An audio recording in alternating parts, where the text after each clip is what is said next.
Hi there, I'm back, and after a long hiatus, I am here to do an updated version of my cheese swirl bread in the bread maker. I've kind of collected a couple more bread machine units over the last year and a half or so, and I'm using one of my smaller ones, and it's one I found at a thrift shop. It's an old Oster model number 5858, and it's smaller. It makes 1 pound and 1.5 pound loaves. So I'm just, not that that matters, you know, because it's the same size loaf as before, but it's a little bit smaller pan.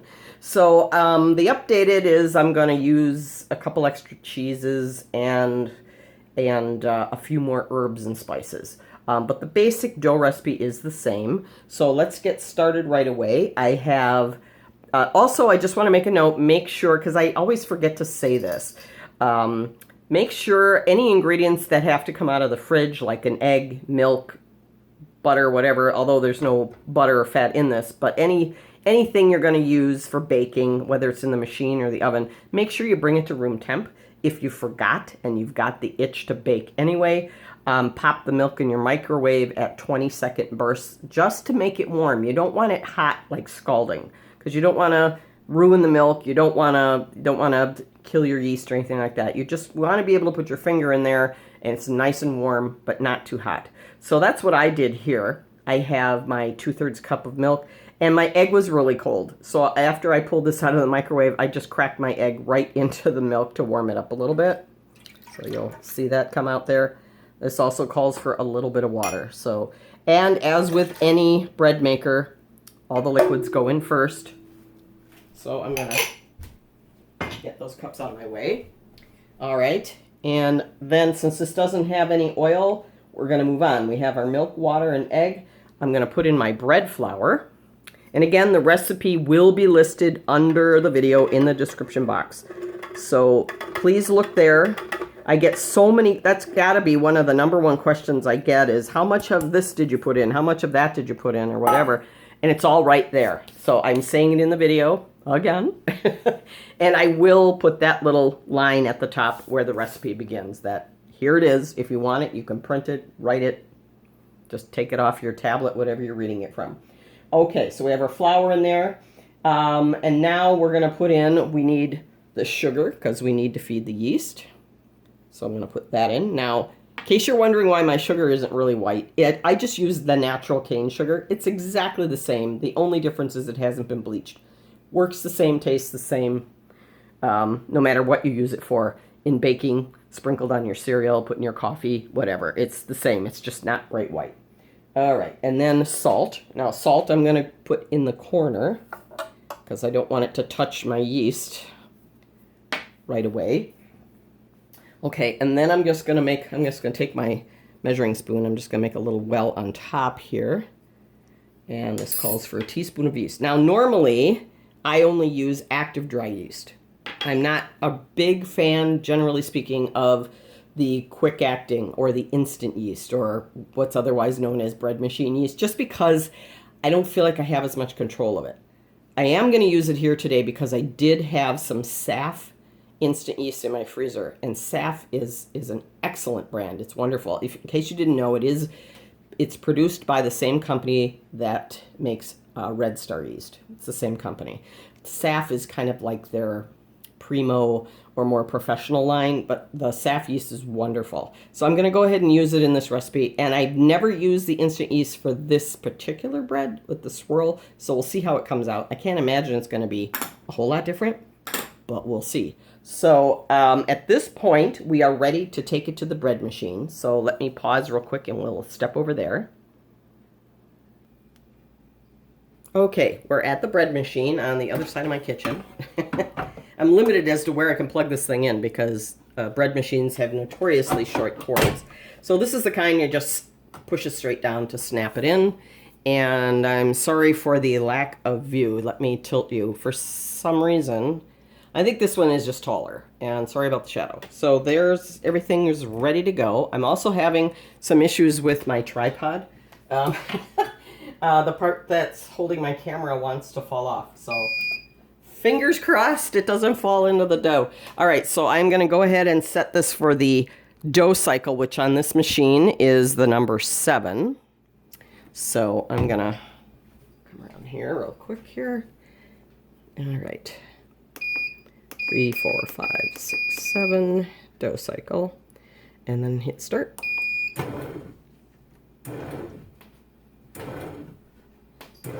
And we will come back when we have some dough going around in there. So we'll be right back. Okay, the initial mixing and kneading is complete. It's resting for a few minutes here. So let's just take a peek. We've had some unseasonably warm weather the last 4 or 5 days. It's usually at least in the 40s, maybe even upper 30s this time of year, meaning the last week of October. However, we've had temperatures in the mid to upper 70s. So we turned the furnace off, but now we have a rain front moving in, so it's a little humid in here. So I was convinced I'd need to add more flour. So let's take a look here at the dough. Oh boy, sorry about the shadow here, but it actually looks pretty decent. Don't worry, once we get back over to the counter where we finish off the dough, it's going to be a lot less shadowy. So I'm just going to let that go. That, oh, it's perfect. Yeah, it's moist, but not super sticky. I'm not getting dough off on my fingers. So we will check back when this is ready to go.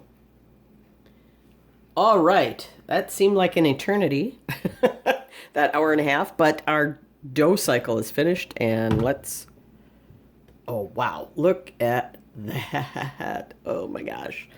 This looks awesome. Let's move over to the counter so we can get this rolled up. Okay, so let's get this rolled up with all these yummy cheeses and spices here. Look at how full and fluffy that is. Ugh, I just love that dough cycle. It's so much fun to use. So I'm just going to put just a little flour on my hands here. Oh wow, this is a beautiful dough.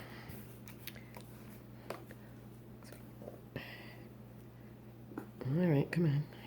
Ever so slightly sticky. Oh, it's so nice and warm. Oh, I just love that cycle. All right, I need to get the rest of this off of here.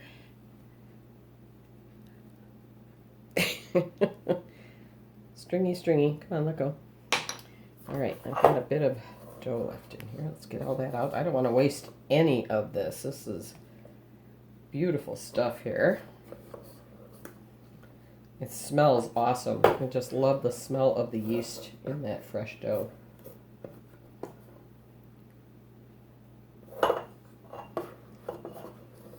Okay, I think we got about as much out of there as we're going to.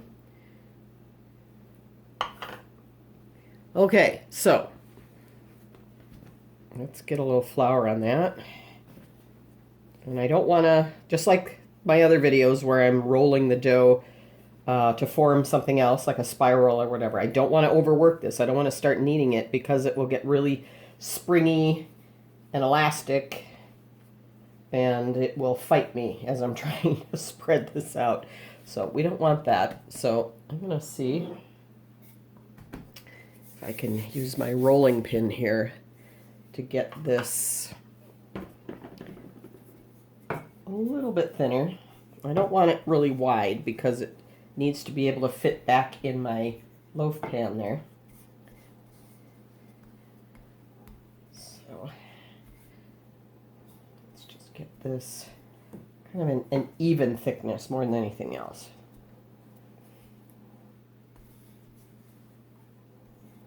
Okay, and it doesn't have to be perfect here because it's gonna, you know, it's gonna come out looking like a nice even loaf when it's done. Okay, so now, I did say in the beginning of this video that this is an updated recipe. It is the exact same dough recipe. That part hasn't changed. I haven't changed that at all. But as far as the filling goes, I've amped up the herbs and spices here. So instead of just a few, this one I have, you can see that here. Just sort of mix it up. Again, half a teaspoon of each. There's just more of them. I have a half a teaspoon of crushed red pepper flakes, a half a teaspoon of onion powder, garlic powder. Remember, those aren't onion or garlic salt. They're just the powder. A half a teaspoon of dried chives, a half a teaspoon of dried shallots, half a teaspoon of black pepper, ground black pepper, and a half a teaspoon of salt. I use kosher salt. Use whatever you have, whatever you like. And it's a nice colorful mix, don't you think? Okay, so we're going to go ahead and spread this on.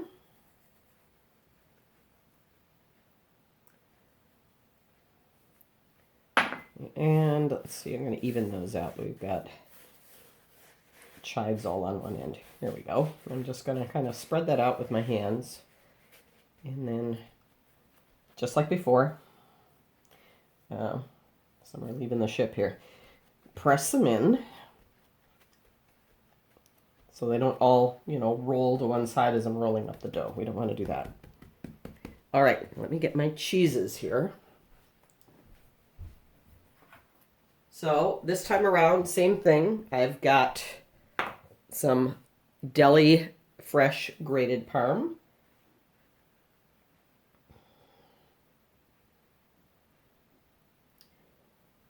And again, this is a 1.5 pound loaf size.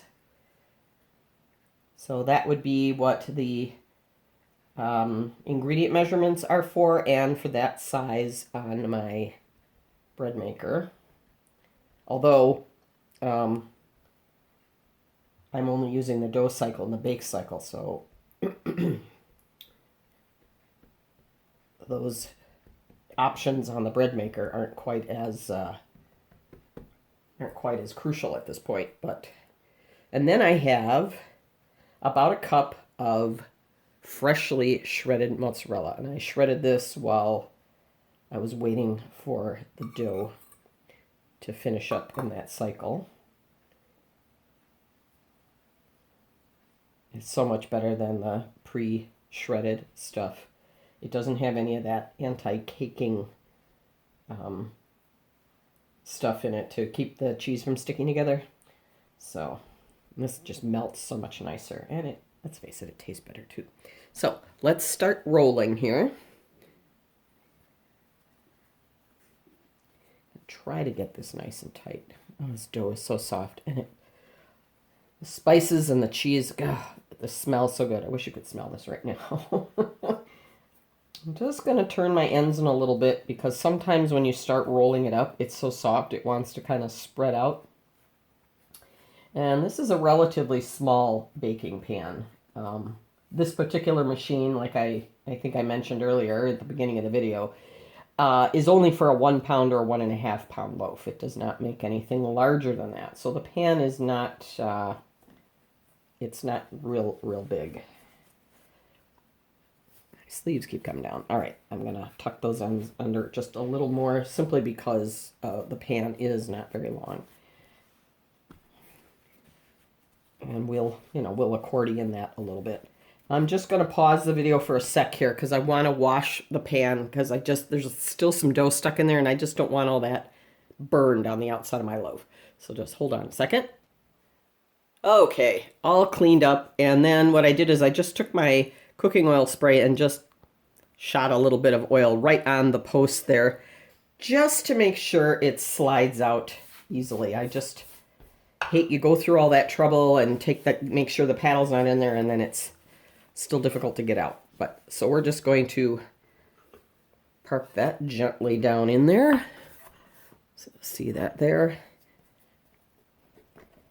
I just want to kind of even that out a little bit. Oh, I just have a feeling this is going to be so good. All that extra cheese and those extra herbs and spices.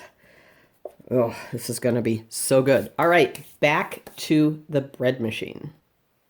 All right, so we're back into the bread machine here.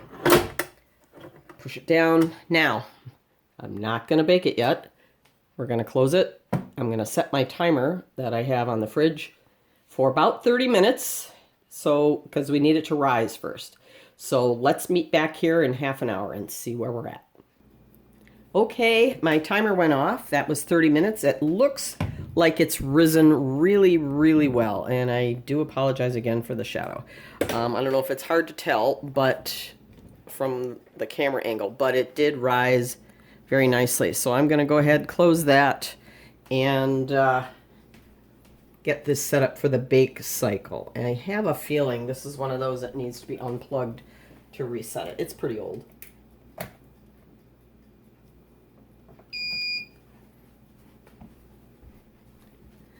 Yep, okay.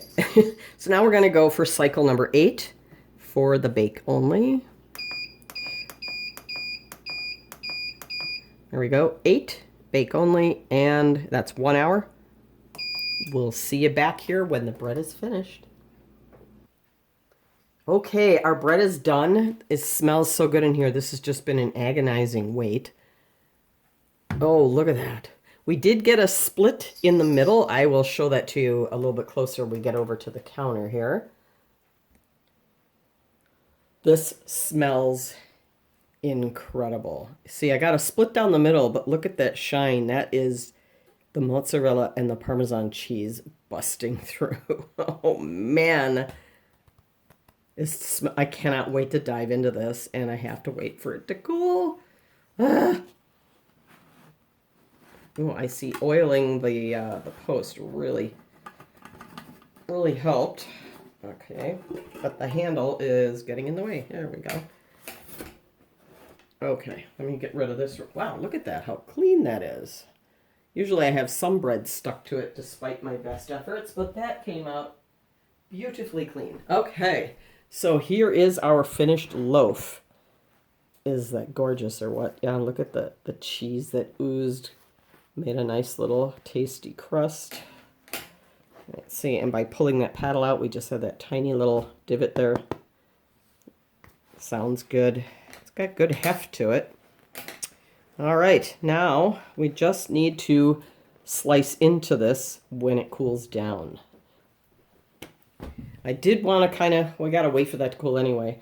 About 6 months ago or so, I invested in a new bread knife. This is got to be the best bread knife I've ever purchased. Sorry about the glare here.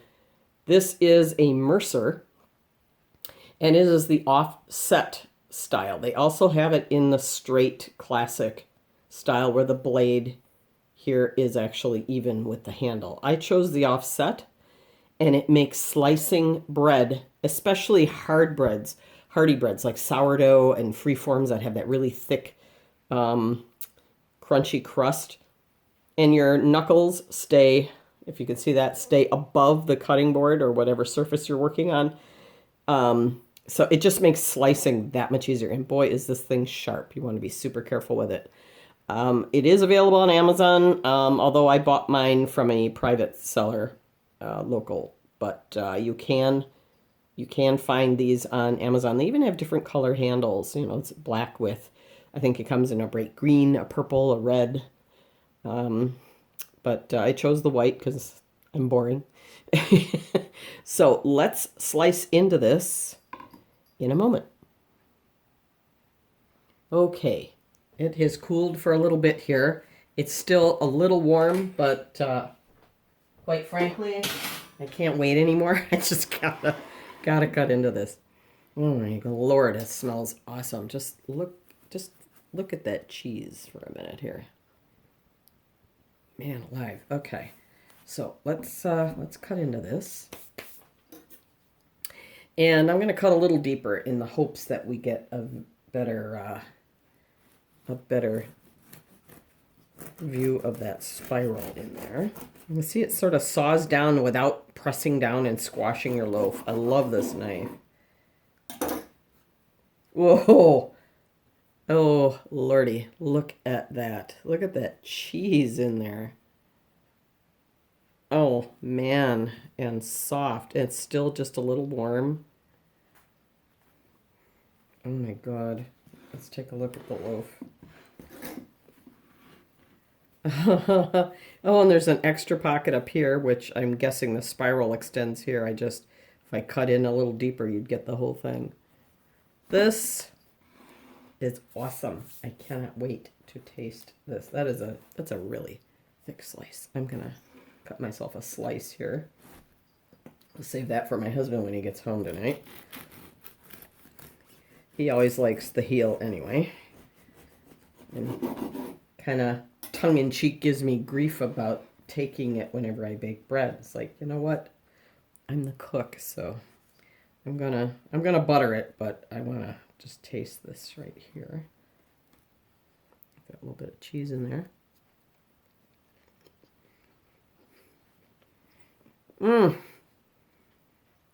That is so good. Again, excuse my chewing and full mouth. Get a little butter on here. That will probably melt a little because it's still just a little warm. Oh man. Getting the salt and just the slightest bite from the from those red pepper flakes. Oh man, it's and red. In case you've never tried the combination before, the red pepper flakes are awesome with almost any kind of cheese. It's just they're fantastic. All right, I'm going in.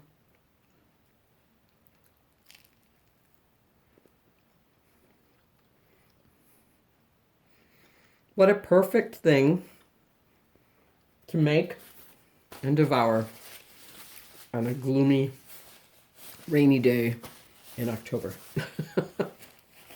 Oh my gosh.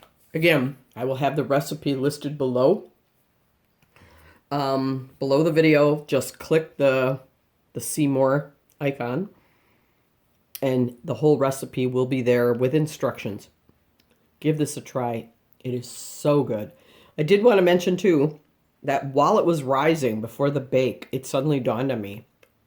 I didn't put oregano in this mix like I did the other one. But it actually, I don't even miss it. It's so herby and salty and peppery and cheesy. It's just fabulous by itself. So on that note, I hope this is helpful. Give it a go. This is the season of warm comfort food, massive carbs and calories. Not like we need it. I certainly don't. But man, this is it's so heartwarming and delicious and just, it's just wonderful. Give it a go. And again, thanks for watching. Give me a thumbs up if you like my videos. There they are. And glad to be back. Talk to you later. Bye-bye.